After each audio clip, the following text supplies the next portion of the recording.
ये कहानी आशापुर नाम के एक छोटे से गांव की है।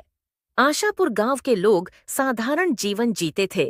इस गांव में ज्यादातर किसान थे जो अपनी आजीविका के लिए बारिश पर निर्भर रहते थे। इसी गांव में रामू नाम का एक किसान रहता था। रामू मेहनती और ईमानदार था, लेकिन वह हमेशा अपनी किस्मत को कोसता रहता था। और आखिर कोसे भी क्यों ना, रामू बहुत मेहनत करता था, परंतु उसकी फसल कभी समय पर नहीं पकती, और जब पकती तो बारिश या सूखा सब बर्बाद कर देता। यह कहानी उसकी बदकिस्मती और एक अद्भुत मोड़ की है। एक दिन इसी तरह काम करने रामू सुबह सुबह अपने खेत पर पहुंच जाता है। रामू के पास एक छोटी सी जमीन थी जो अगल बगल से दूसरों की जमीन से जुड़ी हुई थी। रामू जब अपने खेत पर पहुंचा तो वो देखता है उसके अलावा अगल बगल के खेतों पर काम करने कोई भी नहीं आया है। ये क्या अब तक कोई नहीं आया? लगता है किसी को कुछ पड़ी ही नहीं है। चलो, अब इनके लिए तो मैं कुछ नहीं कर सकता, पर कम से कम अपने खेत का काम तो कर सकता हूं। फिर रामू अपनी कुदाल लेकर अपने खेत पर काम करने लगता है। काम करते करते सुबह की दोपहर हो जाती है, पर रामू अपने काम करने में इतना व्यस्त था कि उसे तो समय का पता ही नहीं लगता है। तभी थोड़ी देर में उसकी पत्नी गौरी उसके लिए खाना लेकर आती है। सुनते हो, आओ आकर खाना खा लो। गौरी की आवाज सुनकर रामू को समझ आता है कि दोपहर हो गई है। अरे ये क्या दोपहर हो गई? समय का तो पता ही नहीं चला। चलो, अब गौरी खाना लेकर आ गई है तो खाना खाकर थोड़ी देर आराम करके फिर काम करता हूं। रामू गौरी के साथ खेतों के पास वाले पेड़ के नीचे बैठकर खाना खाने लगता है। क्या हुआ जी? लगता है आज कुछ ज्यादा ही थक गए हों। हाँ, आज सुबह से लगातार खेतों पर काम कर रहा था। सुबह की दोपहर हो गई, पता भी नहीं चला। तो आपने थोड़ी देर आराम क्यों नहीं किया? मैं क्या करता, अगल बगल के खेतों पर कोई काम करने आया ही नहीं, तो मुझे लगा अभी दोपहर होने में समय है, इसलिए मैं भी लगा रहा। वो तो तुम आई तो पता चला कि दोपहर हो गई।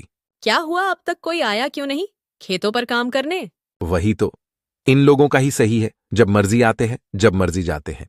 और एक मैं हूं जो इतनी मेहनत करता हूं, फिर भी पता नहीं कैसी किस्मत है मेरी, जो हमेशा कोई ना कोई बहाने से मेरी मेहनत बर्बाद कर ही देती है।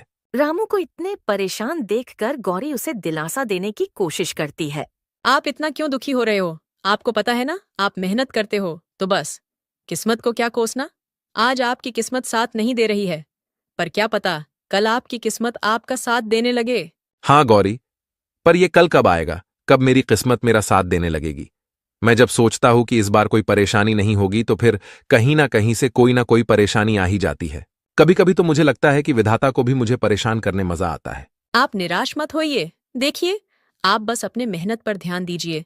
मुझे पूरा भरोसा है कि आज नहीं तो कल आप खुद मुझे कहेंगे कि लगता है किस्मत मेरा साथ दे रही है। देखते हैं गौरी, ये समय कब आता है।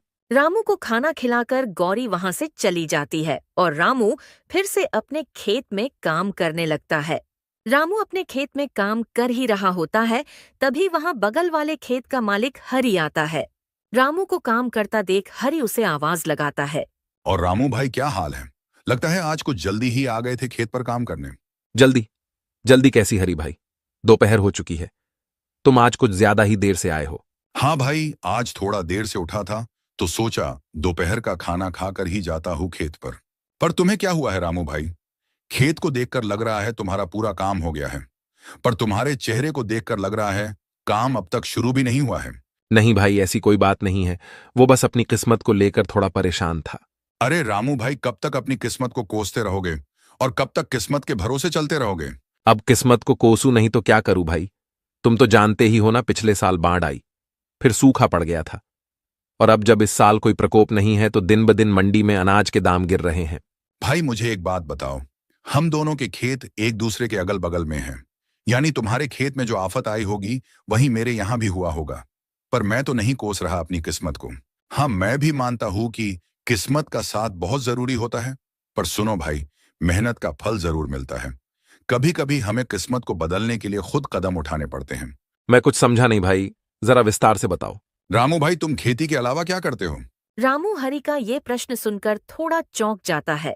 उसे लगा कि शायद हरि के पास कोई ऐसी बात है जो उसकी समस्या का समाधान कर सकती है। हरी भाई, मेरे पास खेती के अलावा और कोई काम नहीं है। मेरे पिता और दादा भी यही करते थे। पहले दादा की जमीन पिताजी को मिली थी और अब मुझे, तो हम हमेशा से अपनी जमीन पर ही निर्भर रहे हैं। देखो भाई, वो पहले का समय था जब खेती किसानी से तुम अपना और अपने घर वालों का पालन पोषण कर सकते थे, पर अब तुम्हें उसके अलावा भी कुछ करना पड़ेगा। हरी भाई, खेती के अलावा क्या करूं? भाई मैं तुम्हें बताऊंगा, नहीं दिखाऊंगा। पहले तुम फटाफट से अपना सारा काम निपटा लो और मैं मेरे खेत का काम कर लेता हूं, फिर मैं तुम्हें मेरे साथ अपने घर ले जाता हूं। ठीक है भाई, मैं अभी अपने खेत का काम निपटा लेता हूं। फिर दोनों जान अपने अपने खेतों में काम करने लगते हैं। रामू ने अपने खेत का काम सुबह जल्दी आकर शुरू किया था, इसीलिए उसका काम जल्दी हो जाता है। रामू अपने खेत का काम करके हरी के खेत के पास जाकर खड़ा हो जाता है और हरी को काम करता देख मन ही मन सोचता है। हरी भाई की मदद कर देता हूं ताकि उनके साथ उनके घर जाकर पता कर सकूं कि वो क्या दिखाना चाहते हैं।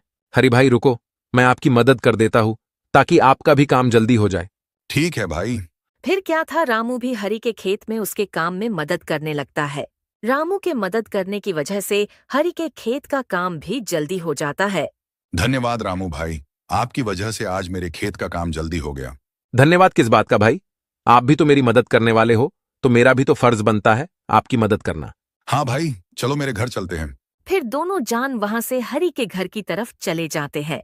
चलते चलते दोनों हरी के घर के पास पहुंच जाते हैं, पर घर में जाने से पहले हरी रामू को बाहर ही रोक लेता है। रामू भाई, तुम बहुत परेशान थे, इसीलिए मैं तुम्हें अपने साथ अपना ये राज बताने लाया हूँ। पर मैं जो तरीका तुमको बताऊंगा और घर पर जो चीजें तुम देखोगे वो तुम किसी और को नहीं बताओगे। हरी की ये बात सुनकर रामू थोड़ा चौंक जाता है और सोचने लगता है। मुझे कुछ गड़बड़ लग रहा है, वरना हरी भाई ऐसी बात नहीं करते। पता नहीं वो घर पर मुझे क्या दिखाने वाले हैं। अरे रामू भाई, कहाँ खो गए? डरो मत, मैं तुम्हें जो दिखाने वाला हूं उसकी मदद से तुम्हारी मेहनत कभी बर्बाद नहीं होगी, चाहे सूखा पड़े या बाढ़ ही क्यों ना आ जाए। रामू थोड़ा परेशान तो हो जाता है, पर फिर भी वो हरी के साथ उसके घर में जाता है। रामू हरी की बातों से थोड़ा परेशान तो था, परंतु हरी के घर के अंदर का साजो सामान देखकर रामू की परेशानी और बढ़ जाती है। बाप रे बाप, इतना सारा सामान! हरी भाई, तुम्हारा घर बाहर से तो किसी किसान का लग रहा था, पर इसके अंदर का माहौल तो किसी व्यापारी के घर जैसा है। भाई अभी तो कुछ नहीं है, मैं तुम्हें जो दिखाने वाला हूं उसे देखकर तो तुम्हारे होश उड़ जाएंगे। हरी की बातें सुनकर रामू की बेचैनी बढ़ने लगती है। हरी भाई, तुम मुझे वो दिखा दो जो दिखाने लाए हो, क्योंकि तुम्हारी बातें सुन सुनकर अब मैं बेचैन होने लगा हूं। ठीक है भाई, तुम यही रुको, मैं अभी वो सामान लाकर दिखाता हूँ। हरी वहां से अपने दूसरे कमरे में चला जाता है और रामू उसका वहीं रुककर इंतजार करने लगता है। थोड़ी देर में हरी अपने साथ एक गोनी लेकर आता है। हरी भाई, ये क्या लाए हो अपने साथ? भाई इसी में तो है वो चीज जो तुम्हारी हर समस्या को दूर कर देगी। ऐसा क्या है इस गोनी में? हरी उसे वो खोलकर उसमें रखी चीज दिखा देता है। भाई ये क्या? ये तो चावल है। रामू भाई, ये कोई मामूली चावल के दाने नहीं हैं, ये मैंने चीन से मंगाए हैं। मैं कुछ समझा नहीं भाई, तुमने चावल के दाने चीन से क्यों मंगाए? और ये चीन के चावल मेरी किस प्रकार मदद कर सकते हैं? भाई मैंने जैसे कहा था, ये कोई मामूली चावल नहीं है। ये जो तुम मेरे घर पर साजो सामान देख रहे हो, सब इसके बदौलत ही आया है। मैं कुछ नहीं समझा भाई, ये कोई जादुई चावल है क्या? हाँ भाई, कुछ वैसा ही सोचो, जैसे कि हर बार हमारी फसल किसी न किसी कारण से बर्बाद हो जाती है, तो मैं क्या करता हूँ, बची खुची फसल में इसे मिलाकर बेच देता हूँ। इससे मेरा बहुत मुनाफा होता है। रामू को इन चावल के दानों में कुछ गड़बड़ लग रहा था। हरी भाई, ये चावल के दाने हमारे चावल के दानों से अलग है थोड़े। हाँ भाई, क्योंकि ये चावल उगाए नहीं बनाए जाते हैं। यानी ये चावल नकली है? हाँ, कुछ ऐसा ही समझो। पर इसको अगर हम दूसरे चावल में मिला दें तो किसी को पता नहीं चलता है कि ये नकली चावल है, और इसे बेचकर मुनाफा भी तगड़ा होता है। भाई पर ये तो गलत है, ऐसे नकली चावल कोई व्यक्ति खाएगा तो उसकी तबीयत खराब हो सकती है। हाँ, तो उससे हमें क्या, हमें तो इसे बेचकर मुनाफा मिलेगा, हम उसमें खुश हैं। हम दूसरों की क्यों सोचें? जब हमारी फसल खराब हो जाती है, हमारे घर वाले भूखे मरते हैं, तो कोई पूछने आता है क्या? तो हम क्यों दूसरों की सोचकर अपना नुकसान कराएं? नहीं भाई, ये गलत है। मैं अपने फायदे के लिए किसी की जान से नहीं खेल सकता। भले ही मैं कितनी भी तकलीफ में क्यों ना रहूं, पर मैं किसी और के जान के साथ खिलवाड़ नहीं कर सकता। रामू भाई, एक बार फिर से सोच लो, ये चावल तुम्हें बहुत अमीर बना सकते हैं, और तो और इनके होते हुए तुम्हें अपने फसल की ज्यादा चिंता भी नहीं करनी होगी। जितना भी हुआ बाकी का ये संभाल लेंगे। नहीं भाई, ये काम मुझसे नहीं हो सकता है, चाहे कितना भी फायदा क्यों ना हो। ठीक है भाई, जैसा तुमको सही लगे। हाँ भाई, चलो फिर मैं चलता हूं। रामू हरि के घर से निकल जाता है। रामू फिर से परेशान होकर अपने घर की तरफ चल पड़ता है। चलते चलते रामू परेशान हालत में एक पेड़ के नीचे आकर बैठ जाता है। अब क्या करूं मैं? अपने नसीब को कोसूं या नहीं? कुछ देर पहले तक लग रहा था कि मुझे कोई नई राह मिल जाएगी जो मेरी किस्मत को बदल देगी, पर आखिर हुआ वही, फिर मेरी किस्मत दगा दे गई। अब मैं क्या करूं? आखिर कब तक इस किस्मत को कोस के काम होगा मेरा? रामू परेशान होकर पेड़ के नीचे अपने आप से बात कर रहा होता है। तभी वहां पास से एक साधु बाबा गुजर रहे होते हैं और रामू को इतने परेशान देखकर बाबा उसके पास चले जाते हैं। क्या हुआ बेटा? इतने परेशान क्यों हो? कोई तकलीफ है क्या? रामू बाबा को देखकर चौंक जाता है। नहीं बाबा, कोई परेशानी नहीं है। देखो बेटा, मुझसे छुपाकर क्या करोगे? तुम्हारी शक्ल बता रही है कि तुम बहुत परेशान हो। कोई तकलीफ है तो मुझे बताओ, शायद मैं तुम्हारी कोई मदद कर सकूं। बाबा की ये बात सुनकर रामू सोचने लगता है। इतना तो परेशान हूं और अब कोई रास्ता तो नजर नहीं आ रहा है। एक बार बाबा से बात करके देखता हूं, शायद वो कोई उपाय बता दे। क्या सोच रहे हो बेटा? बोलो, क्या परेशानी है? एक परेशानी तो है बाबा, मैं मेरी किस्मत से परेशान हूं। मुझे ऐसा लगता है वो मेरा साथ कभी नहीं देती है। क्यों बेटा, तुम्हें ऐसा क्यों लगता है? बाबा, मैं एक मामूली किसान हूं जिसका सारा संसार खेती बाड़ी पर निर्भर है, और मैं पूरी ईमानदारी से अपने खेत पर काम करता हूं, पर मेरी किस्मत कभी साथ नहीं देती है। कभी बारिश मेरी फसल खराब कर देती है, कभी सूखा पड़ जाता है, और किसी साल फसल बच गई तो उस साल मंडी में फसल की दाम कम हो जाती है। बेटा, तो तुम किसानी के अलावा कुछ करने की क्यों नहीं सोचते हो? बाबा, मेरे पुश्ते किसानी ही करते आ रही है, और फिर मैं किसानी कैसे छोड़ दूं? और किसानी छोड़ना तो कोई तरीका नहीं है ना बाबा। इसी तरह अगर हर किसान परेशान होकर किसानी छोड़ दे तो लोग तो भूखे मर जाएंगे। हाँ बेटा, यही तो सोचकर तुम्हें और मेहनत करनी होगी। बाबा, मैं मेहनत करने से पीछे नहीं हटता, पर आखिर मेरा भी घर परिवार है।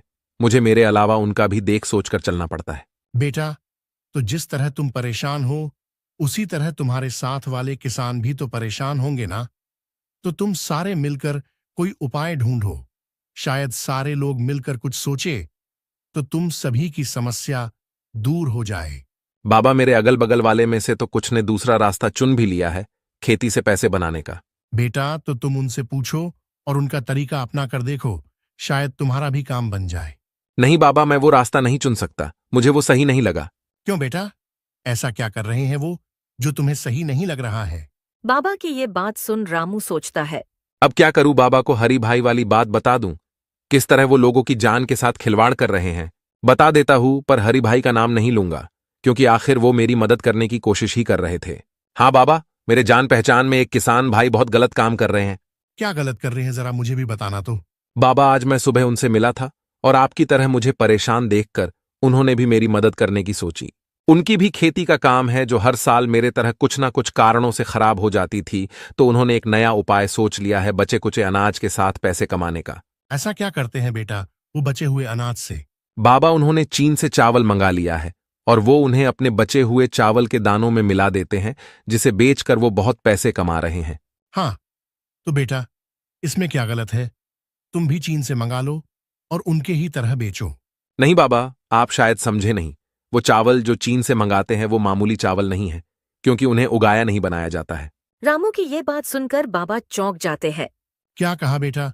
चावल जिन्हें उगाया नहीं बनाया गया है, यानी वो नकली चावल है? हाँ बाबा, वो चावल नकली होते हैं, और उन्हें अगर अपने चावल के दानों में मिला दो तो पता ही नहीं चलता कि नकली कौन सा है और असली कौन सा। बेटा, पर ये नकली चावल तो लोगों की जान ले सकते हैं ना? हाँ बाबा, इसीलिए तो मैंने वो रास्ता नहीं चुना, क्योंकि मैं अपने फायदे के लिए किसी की जान नहीं ले सकता, भले ही इसके लिए मुझे और कितना भी परेशान क्यों ना होना पड़े। वाह बेटा, क्या खूब बात कही तुमने। तुमने अच्छा किया वो रास्ता नहीं चुनकर, क्योंकि अभी तो तुम्हें शायद फायदा हो भी जाता, पर बाद में तुम्हें तुम्हारी गलतियों पर पछताना पड़ता। हाँ बाबा, मेरा भी परिवार है। अगर मैं ये गलत काम करूंगा तो कल मेरे परिवार के साथ भी कुछ गलत हो सकता है। हाँ बेटा, हमारी गलतियों की सजा कभी कभी हमारे परिजनों को भी भुगतनी पड़ती है। बाबा, अब आप ही बताइए, आखिर मैं क्या करूं? मेरी किस्मत के तारे में कैसे सुधारूं? आखिर मेरा भी परिवार है, मुझे उनका भी तो सोचना पड़ेगा बाबा। बेटा, तुम मेरा एक काम करो तो मैं तुम्हें इस समस्या से बाहर निकलने में मदद करूंगा। बोलिए बाबा, मैं क्या करूं? मैं आपके सारे काम करने तैयार हूं, बस आप मुझे इस समस्या से बाहर निकालिए। बेटा, तुम्हें कुछ ज्यादा नहीं करना है। तुमने कहा ना, तुम्हारा भी परिवार है, तो तुम्हें बस उनसे जाके ये चीन के चावल वाली बात बतानी है, क्योंकि तुमने अपना सोचकर मना कर दिया। पर क्या तुमने अपने परिवार वालों से पूछा इस बारे में? नहीं बाबा, नहीं पूछा किसी से भी। तो एक बार उनसे पूछकर देखो उनका इस बारे में क्या कहना है। फिर कल सुबह तुम मुझे यही मिलना, मैं तुम्हारा इंतजार करूंगा। ठीक है बाबा, मैं मेरी पत्नी से इस बारे में बात करके आपको कल सुबह यही मिलता हूं। फिर क्या था, रामू वहाँ से अपने घर के लिए निकल जाता है। रामू घर पहुँचते ही सबसे पहले अपनी पत्नी गौरी को आवाज लगाकर बुलाता है। गौरी, मैं खेत से आ गया हूं, जरा यहां आना, तो तुमसे एक जरूरी बात करनी है। रामू की आवाज सुन गौरी वहाँ आती है। हाँ बोलिए, आपने मुझे बुलाया? हाँ, मुझे तुमसे कुछ जरूरी बात करनी थी। बोलिए, क्या बात करनी है? गौरी, तुम तो जानती हो, हमारी खेती से कुछ समय से हमें कोई मदद नहीं मिल रही है। हाँ, आज दोपहर को तो आप बता रहे थे, वही ना? हाँ गौरी, वही। पर आज तुम्हारे जाने के बाद मेरे साथ एक घटना हुई, जिसके बारे में मुझे तुम्हें बताना है। आज जब तुम चली गई, तुम्हारे जाने के बाद वहां मेरे एक किसान भाई आए और मुझे परेशान देख उन्होंने मुझे मेरे परेशान होने का कारण पूछा। तो मैंने सारी बात बता दी। पर गौर करने की बात यह है कि जो हाल मेरा था, कुछ वैसा ही हाल उनका भी था, पर उन्होंने इस परेशानी से निकलने का एक रास्ता ढूंढ लिया है। क्या बात है? कौन है वो? और आप उनसे वो तरीका क्यों नहीं पूछते? इससे आपकी भी समस्या दूर हो जाएगी। कौन है वो मत पूछो, मेरे एक शुभ चिंतक ही समझ लो। पर पहले तुम मेरी पूरी बात सुन लो। मैंने जब उनको अपनी समस्या बताई तो उन्होंने उससे निकलने का रास्ता तो बताया, पर वो रास्ता थोड़ा अटपटा है। अटपटा? ऐसा कैसा तरीका है, मुझे बताइए जरा, मैं भी तो सुनो। जैसे मेरी फसल कभी बारिश की वजह से खराब हो जाती थी तो कभी सूख जाती थी, वैसे ही उनकी भी हालत थी। पर अब वो चीन से चावल मंगाते हैं। क्या कहा? चीन से चावल? हाँ गौरी, वो चीन से चावल मंगाते हैं और फिर उनको अपने पास बचे हुए चावल के दानों में मिला देते हैं और बाजार में बेचते हैं। इससे उन्हें बहुत फायदा होता है और किसी को नहीं समझता कि असली कौन सा है और नकली कौन सा। रामू की ये बात सुनकर गौरी थोड़ा आश्चर्य में पड़ जाती है। मैं कुछ समझी नहीं, असली चावल नकली चावल? हाँ गौरी, चीन से लाए हुए चावल नकली चावल होते हैं। उन्हें उगाया नहीं बनाया जाता है और वो काफी सस्ते मिलते हैं। उन्हें सस्ते में लाओ और अच्छा मुनाफा कमाओ। पर नकली चावल तो खाने में जानलेवा साबित हो सकते हैं, तो ये तो बहुत गलत बात है, अपने मुनाफे के लिए किसी की जान लेना। हाँ, मुझे भी ये गलत लगा तो सोचा एक बार तुम्हारी भी राय लेकर देख लेता हूं, क्योंकि मेरी इस परेशानी से तुम भी तो परेशान हो और सिर्फ मेरे मना करने से अच्छा है एक बार तुम्हारी भी राय लेना मुझे सही लगा। नहीं जी, हम एक बार के लिए भूखे सो जाएंगे, पर किसी के साथ ऐसा धोखा करके पैसे कमाना बहुत गलत होगा। आज हम चैन से सो जाएंगे, पर कल उन गलतियों का भुगतान हमें किसी न किसी तरह चुकाना ही पड़ेगा। गौरी की ऐसी बातें सुनकर रामू बहुत भावुक हो जाता है। वाह गौरी, मुझे आज तुम पर बहुत नाज हो रहा है, क्योंकि तुम भी बिल्कुल मेरी तरह सोच रही हो। चलिए ये सब बातें छोड़िए, इन गलत बातों को अपने ऊपर हावी मत होने देना। आप और मेहनत कीजिए, देखना बहुत जल्द आपको कामयाबी मिलेगी। फिर क्या था, गौरी की ऐसी बातों ने रामू का हौसला और बढ़ा दिया था। फिर अगली सुबह रामू बाबा से मिलने अपने घर से निकलता है। रामू जब वहां पहुंचता है तो बाबा वहां नहीं होते हैं और बाबा को वहां नहीं पाकर वो थोड़ा मायूस हो जाता है। ये क्या, बाबा तो यहां नहीं है? अब क्या, कहां से मिलेगा मुझे मेरी परेशानी का हल? रामू अभी अपने आप से बातें कर ही रहा होता है, तभी बाबा अचानक से प्रकट हो जाते हैं। आ गए बेटा तुम।